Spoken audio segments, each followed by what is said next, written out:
أعوذ بالله من الشيطان الرجيم. بسم الله الرحمن الرحيم. اللهم علمنا ما ذكرنا وفهمنا ما لم نفهم برحمتك يا أرحم الراحمين. Kaya nang naik tak lagi lah hidup ni.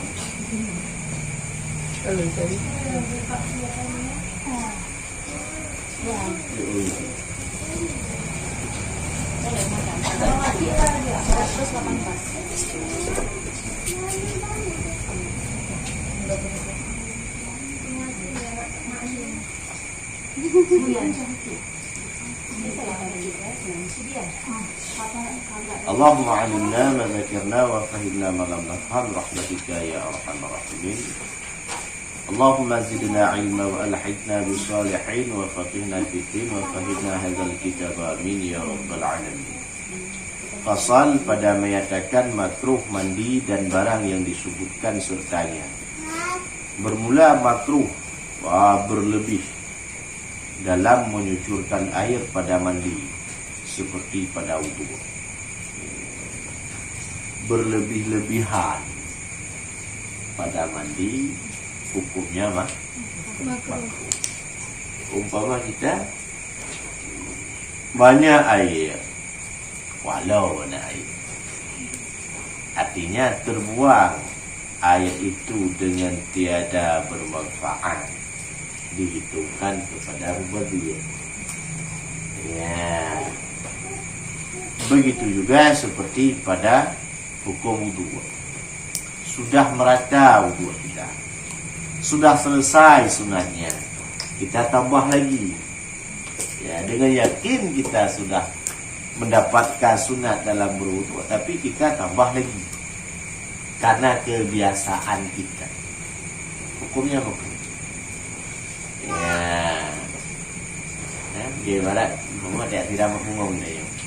Tiram di hujan. Anjir cili.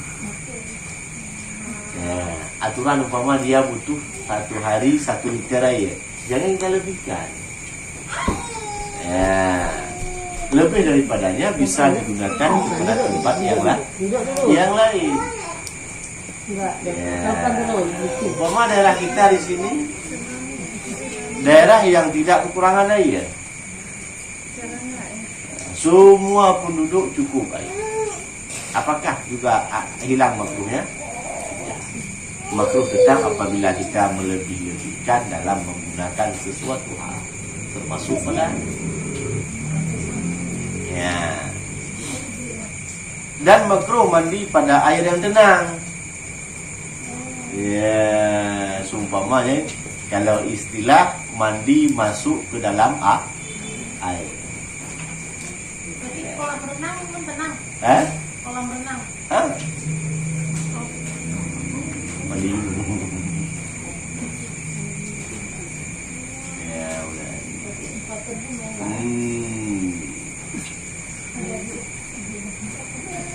Atau termasuk dalam situ umpama kolam renang kalau dinisbahkan sebagai bejana mungkin. Ya, cuma yang lebih maksud di sini seumpama sungai ataupun danau.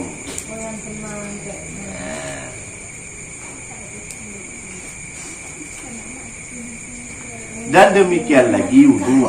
Dan jika ada air itu banyak sekalipun karena sah tegah Nabi SAW daripada mandi dalamnya, maka dikiaskan dengan mandi itu wudu, karena ditakuti daripada tiap-tiap keduanya itu istiqdar, melainkan jika ada air itu sangat luas, sekira-kira tiada hasil daripada mandi atau wudu itu istiqdar, maka tiadalah makruh yang demikian itu.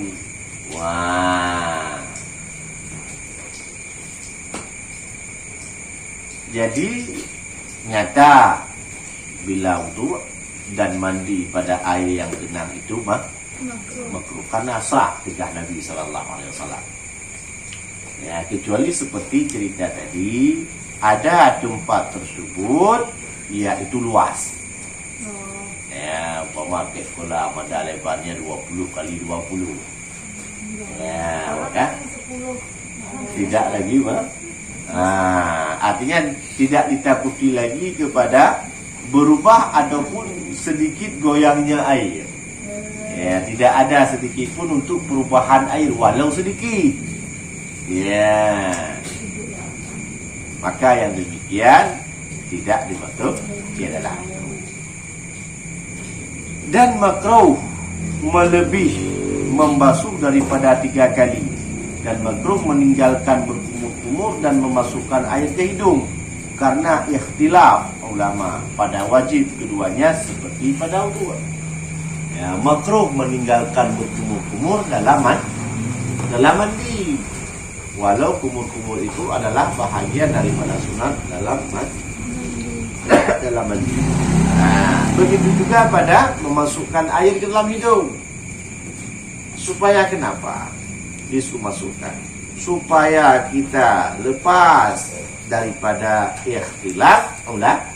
Ada ulama yang mewajibkan kumur-kumur dan masuk air ke dalam hidung. Jadi bila kita kerjakan, maka khilaf itu sudah tidak ada lagi. Ya, maka mendapatkanlah daripada yang sunat. Paham kira-kira?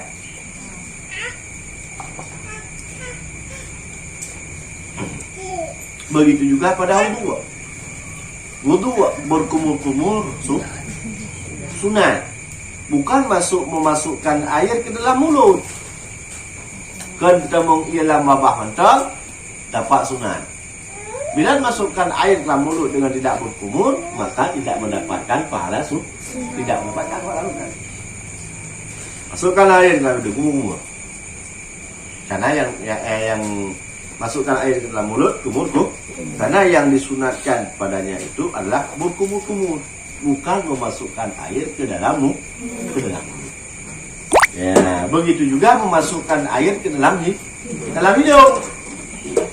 Ya, saya biasakan lagi di sini ni. Ya, bukan aturannya hidup. Nah, kemudian buangkan. Yang baru mendapatkan pahala sunat. Tapi kalau misalkan hanya untuk menjilat seperti ini, mendapatkan pahala sunat. Ya, kemudian baru buang. Sekali hirup dapat pahala, sekali buang dapat pahala. Hirup dinamakan istimsyaq sunat. Buang dinamakan istimsyaq. Istimsyaq. Sunat dua-duanya. Ya. Cuma ya itulah. Mula-mula ya agak sedikit beri pertama. Nanti lama-lama kan enak. Nah, lama-lama udah keterbiasaan, enak. Ya.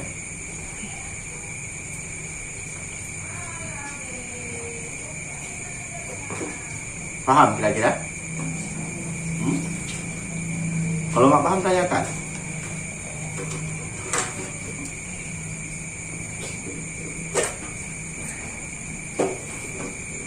Dan makruh bagi orang junub makan dan minum dan tidur dan jima dahulu daripada membasuh fardu dan mengambil wudu, karena disuruhkan oleh Nabi SAW akan yang demikian itu pada menghendaki akan jima, karena mengikuti fi'il Nabi akan yang demikian itu pada menghendaki makan dan tidur, dan dikiaskan minum atas makan. Ya. Jadi makruh bagi orang yang junub itu makan, minum, tidur, jima dahulu daripada membasuh fardu. Basuh fardu kalau di sini bisa dikata dengan membasuh zakarnya dan mengambil wudu. Kenapa? Karena mengikuti daripada fi'il lagi, perbuatan Nabi. Ya, sebelum tidur kalau udah berjunub, basuhkan dulu, ambil dulu. Kalau mau makan. Kita jawab yang berjunub saja oleh dulu dah. Rap perlu ulang saja dari dia. Alasan bermacam. Ada satu alasan dengan tidak tahu dia wajib mandi, atau dia mandi tidak tahu aturan mandi. Ya. Atau memang sengaja. Ya.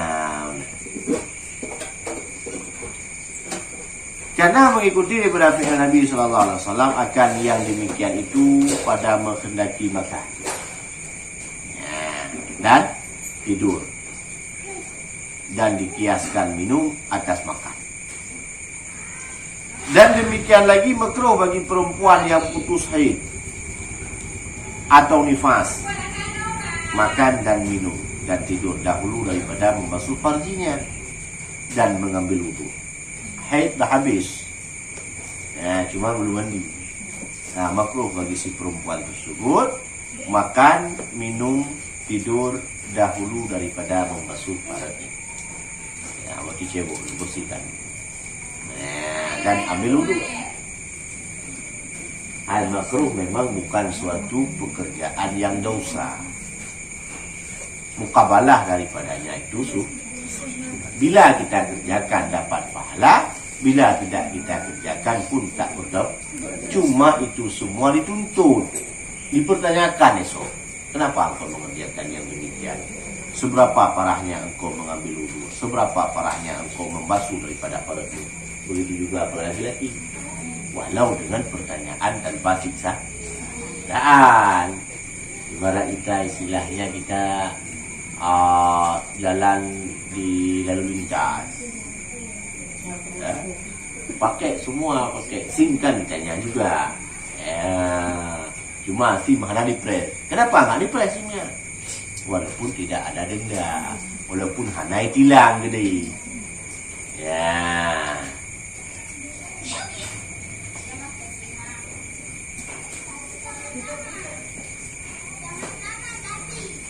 Syahdan barang siapa mandi dengan niat mandi fardu serta mandi sunat, seperti mandi junub atau mandi haid atau mandi nifas serta mandi Jumat atau hari raya atau barang sebagainya daripada mandi sunat. Hasillah baginya kedua mandi itu dengan satu niat yang tersebut itu. Tetapi terakmal hendaklah tinggalkan tiap-tiap waktu dan sunat masing-masing dengan mandinya. Mau kita mandi, umpama kita sekaliankan mandi fardu dengan mandi sunat. Umpama pas hari raya, malam hari raya kita umpamanya lepas haid atau habis subuh kita habis haid, kita sekaliankan mandi untuk mandi hari raya. Atau pas hari Jumat kita habis haid, kita sekaliankan mandinya dengan mandi Jumat. Artinya walau situ laki-laki, mama habis junub mandi sekalian dengan mandi Jumat, boleh. Hasil pahalanya, dapat pahalanya dengan sekali ini. Dan bila sahaja aku mengangkatkan hadas yang besar daripada badanku fardu atasku karena Allah Ta'ala, berserta dengan sunat mandi hari Jumat karena Allah Ta'ala, dapat pahala sunat. Hasil pahala sunat. Cuma yang terakmal lebih bagus ditinggalkan daripada yang demikian. Enggak siap selesai mandi junub, mandi lagi sekali sahaja aku mandi sunat hari Jumat karena Allah Ta'ala. Sudah selesai mandi junub atau sudah selesai mandi haid. Paham kira-kira? Sudah sempurna umpamanya mandi haid, sudah sempurna mandi junub atau mandi nifas, sudah sempurna semua. Jadi kita sambung dengan mandi sunat. Boleh, tapi syaratnya sempurna yang tadi itu terakmal. Bila tidak demikian, maka sah juga. Sah, cuma kurang sempurna. Pahala dua-dua dapat. Kalau istilahnya, ini kalau istilah PKH, dapat beras, dapat uang, dapat telur. Kalau sekalian dapat beras sama telur aja, nggak dapat uang. Itulah istilahnya. Jadi kalau mau sempurna, lakukanlah masing-masing. Semua dapat.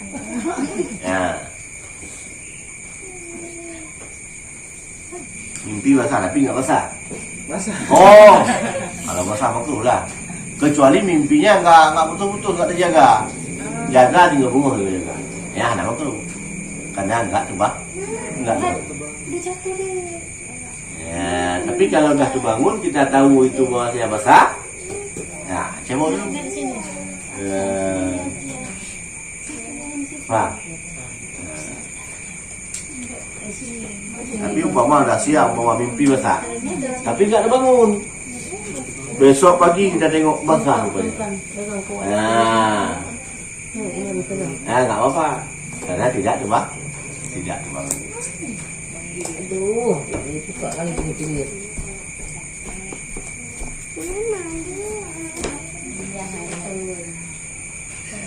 Paham? Tengku, kalau junub boleh masak? Junub boleh? Masak. Masak. Makruh. Umpama junub, haid. Makruh.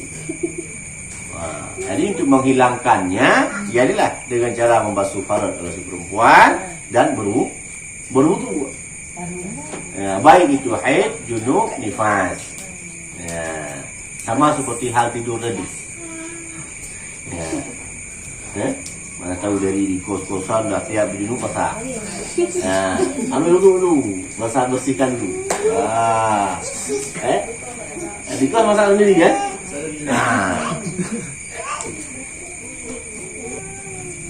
Dan hanya saja tiada sah fardu zuhur dan sunatnya dengan satu niat, dan tiada sah khutbah hari raya dengan satu niat. Karena bahwasanya taharah itu diperbuati ia atasnya, tadkhul artinya masukkan, bersalahan sembahyang 2 khutbah dan khutbah. Jadi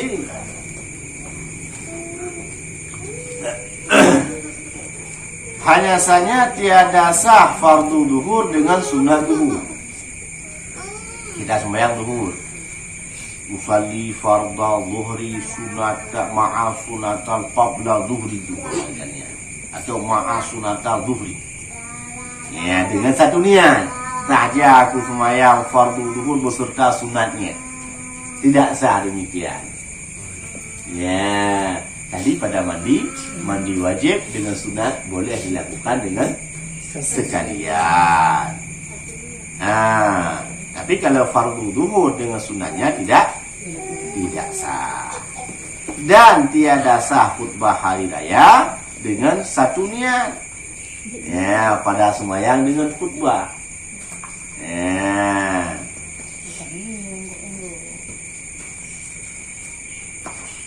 Karena bahwasanya taharah itu adalah diperbuati ia atas tadkhul. Ya, masakan, bersalahan sembahyang dan khutbah. Sembahyang dan khutbah itu dua-dua punya nih. Dan jikalau mandi ia dengan niat fardu jua atau dengan niat sunat jua, hasillah baginya barang yang diniatkan.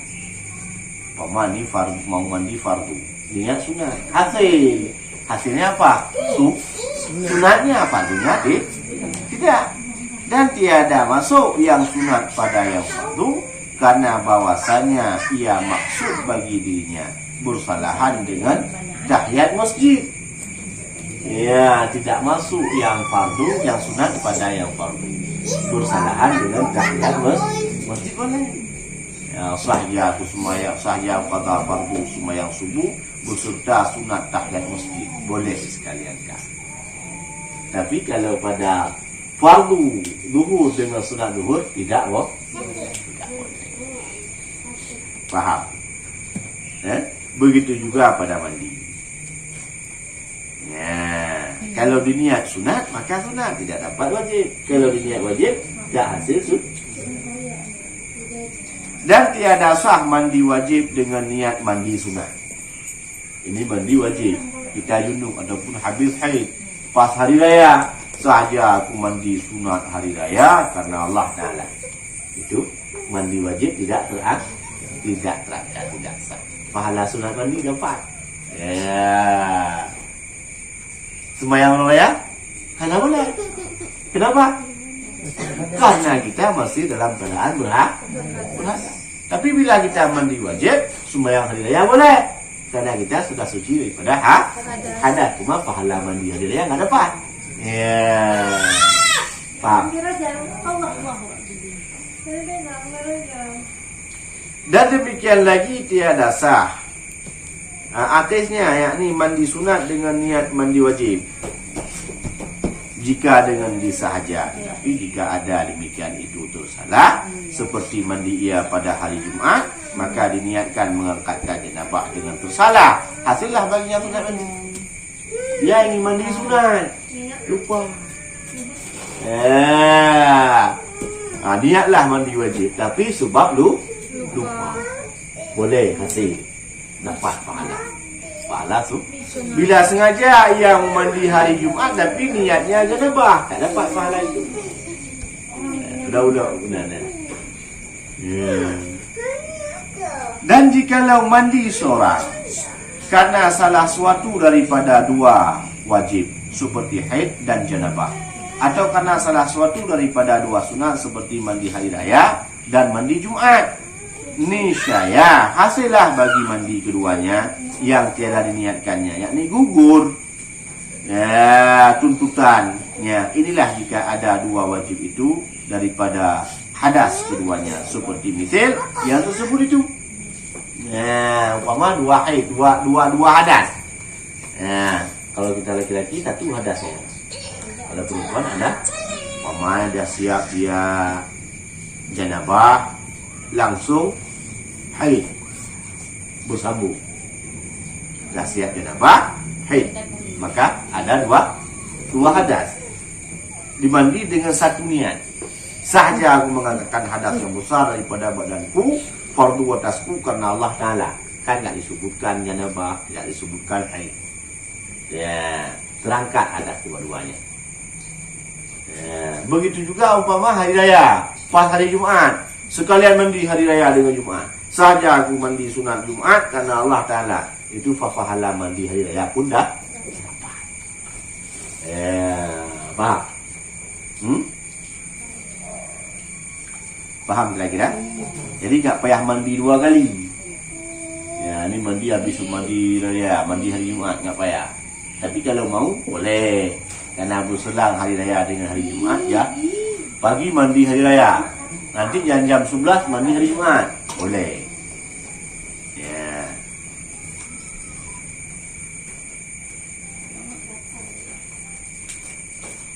Adapun jika ada salah satu daripada keduanya daripada hadas, yang kedua daripada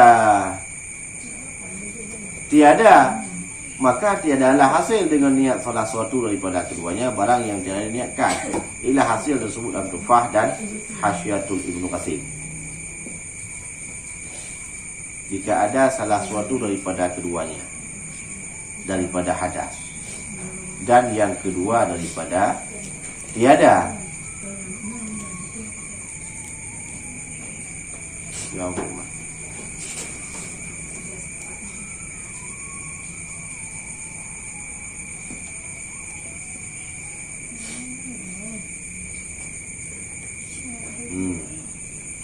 Adapun jika ada salah suatu daripada keduanya daripada hadas, dan yang kedua daripada tiada, maka tiadalah hasil dengan niat salah suatu daripada keduanya. Disebutkan bahwa sahaja aku mandi mengangkat hadas haid, tidak diniatkan mengangkat hadas janabah.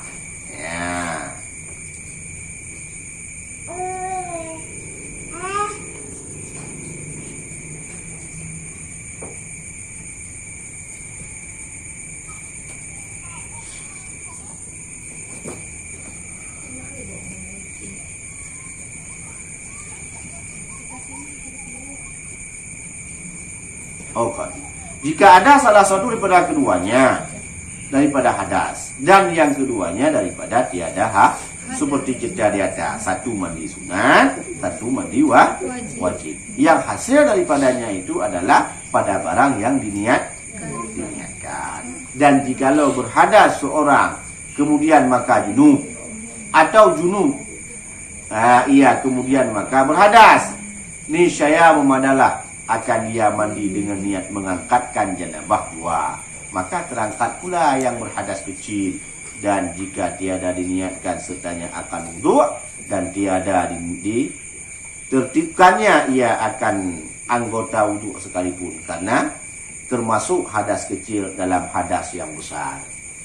Bila seseorang umpamanya niat mengangkatkan hadas ataupun berhadas seseorang, mana hadas hilang wuduknya hadas itu, ataupun itu untuk bukan hadas besar. Kalau sebut hadasnya hadas kecil, tapi kalau sebut janabah ataupun hadas besar disebutkan hadas besar. Mengangkat dia dengan niat janabah, maka hadas kecil pun terangkat. Ya, walau bunuh hana ini sebagai wudu ini, ya namun hadas kecil terangkat. Ya, bila dia tidak melakukan dengan aturan daripada wudu, maka tidak terangkat, tidak tergolong kepada wudu.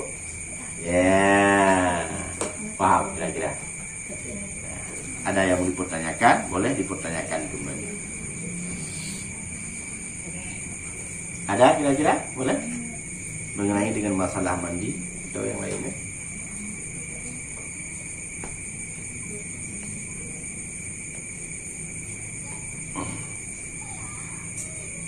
Tunggu, cuma jelaskan juga tuh, maksudnya sebenarnya orang ke bunga kan?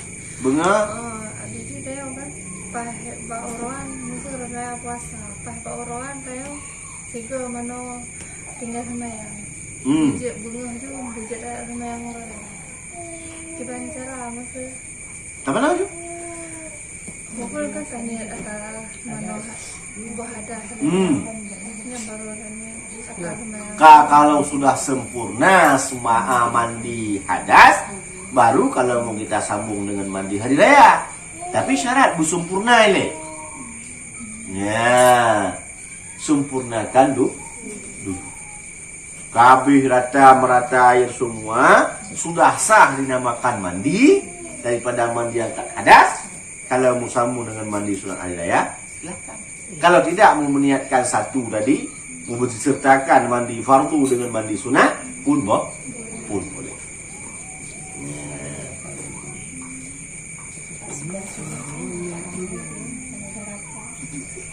Yang orang kampung bukan yang hana mana yang orang raya dia duduk cuma lungkai. Dah hai ke, baik membayangin dan kawan-kawan tu yang raya ni. Yang tak mana macam, be gimana be, orang-orang pegang dia, urut dia, urinang, uragang, yang agak sibuk pula ingro, urinang sibuk, hamun pok mana orang pegang. Ai bukan hayung tengah semayang orang raya mana boleh, man di malung ke depu itu ayat ni. Dai ke be kawan-kawan dia. Ya, urut tu aja mun buku sunat ngakai ni. Bukan cara urut bitim kerja sunatnya. Kalau kita sekarang, itu sunat, nggak apa-apalah kalau tinggal. Padahal sunat untuk dikerjakan, ya bukan untuk ditinggalkan. Yang lain ada kira-kira? Boleh dipertanyakan?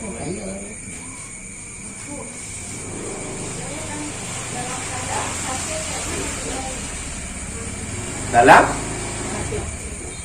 keadaan sakit. Sakit apa ini ceritanya? Sakit nggak bisa kena air? Atau sakit memang tidak mau kena air? Mandi apa?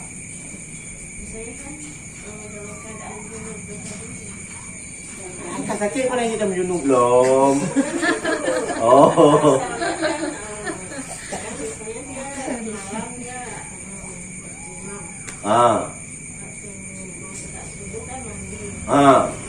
Dia mandi itu mandi habis besar itu kan kena air.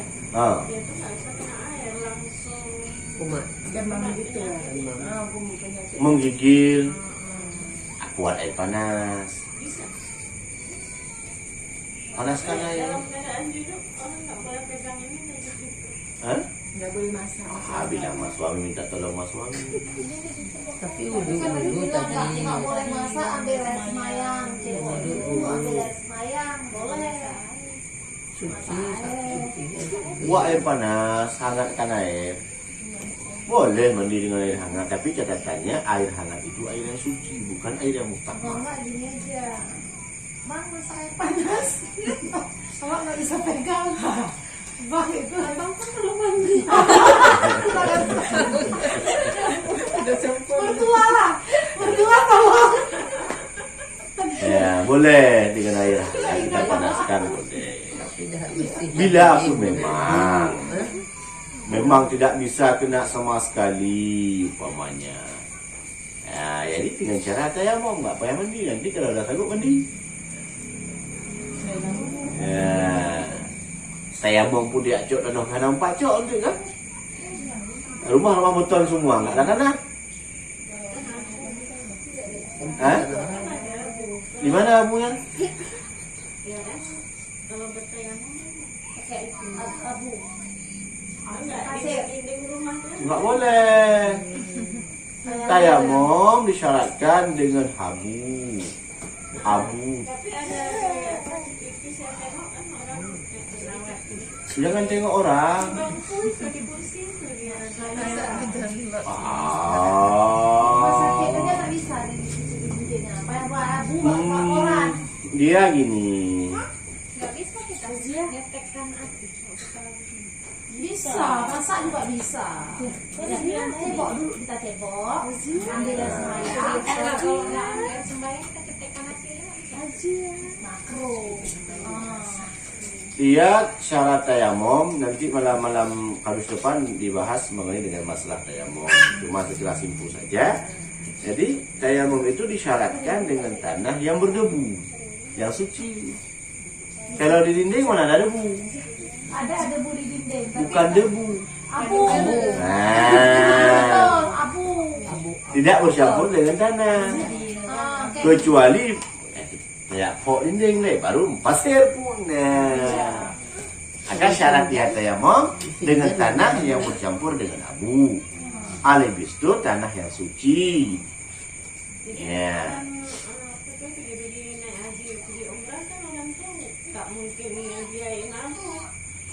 Kenapa nggak mungkin? Mungkin cuma tidak disediakan. Mungkin tapi tidak disediakan. Apa sudah boleh? Tidak. Yang boleh, yang tidak boleh, tetap tidak boleh. Walaupun banyak orang yang bekerja, banyak orang yang buat. Apa sudah boleh? Tidak. Ya, walau banyak. Beda dengan pemilu. Kalau pemilu banyak orang memilih, walaupun dia salah, tetap menang. Kenapa? Banyak yang ini. Ya. Ini kalau kita tengok banyak orang yang memilih jalan yang tidak benar. Apakah sudah benar? Tidak. Nah, maka selalu Duku bilang, jangan kita biasakan hukum pada kita. Biasakan diri kita dengan hukum. Di jalan lalu lintas, pemerintah bilang pakai masker, nggak pakai. Pakai helm, nggak apa. Apakah sudah boleh? Aturan tetap melanggar. Ya, paham? Begitu juga dengan aturan Allah Ta'ala. Aturan wajib tetap kita kerjakan yang wajib. Walau banyak orang yang tidak mengerjakan yang tidak mengerjakan salah. Paham kira-kira? Wallahu a'lam bishawab. Sallallahu ala Muhammad. Sallallahu alaihi wasallam. Sallallahu ala Muhammad. Sallallahu alaihi wasallam. Sallallahu ala Muhammad. Ya Rabbi salli alaihi wasallam.